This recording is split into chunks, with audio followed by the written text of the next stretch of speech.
नमस्ते प्रणाम। मैं हूँ रेणु पाल और हमारे यूट्यूब चैनल में आप लोग का स्वागत है दोस्तों। हम जा रहे हैं नाच पर के गाना गाने, कैसे लगा कमेंट में बताना।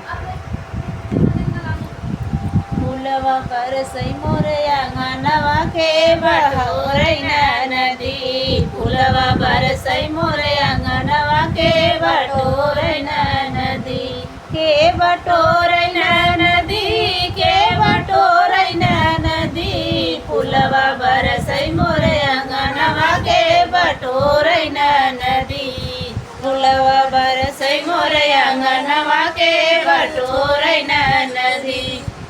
4 महीना हो गर्मी के दिनवा, 4 महीना हो गर्मी के दिनवा, हो गर्मी के दिनवा, तोहरे भैया बिन बेनिया के डोलावै नदी, तोहरे भैया बिन बेनिया के डोलावै नदी, के डोलावै नदी, के डोलावै नदी, के डोलावै नदी, के डोलावै नदी, तोहरे भैया बिन बेनिया के डोलावै नदी, तोहरे भैया बिन बेनिया के डोलावै नदी, फूलवा बरसई मोरे अंगनवा के डोलावै नदी, फूलवा बरसई मोरे अंगनवा के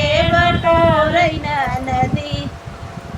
4 महीना पीपर खा के दिनवा, 4 महीना हो बरखा के दिनवा, तोहरे भैया बिन छतरिया के ओढ़ावै नदी, तोहरे भैया बिन छतरिया के ओढ़ावै नदी, के ओढ़ावै नदी, के ओढ़ावै नदी, के ओढ़ावै नदी, के ओढ़ावै नदी, तोहरे भैया बिन छतरिया के लगावै नदी, फूलवा बरसई मोरे अंगनवा के लठोरई नदी, फूलवा बरसई मोरे अंगनवा के बहारई नदी।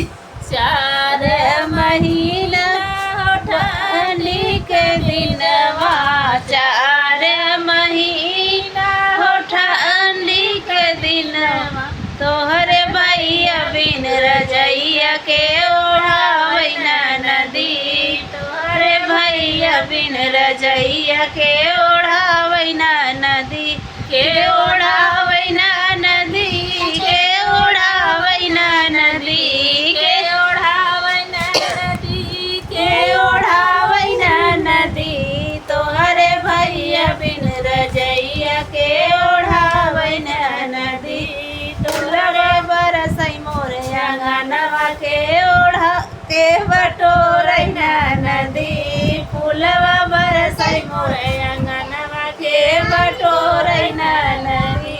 तक के लिए बाय बाय दोस्तों। कैसा लगा गाना कमेंट में बताना।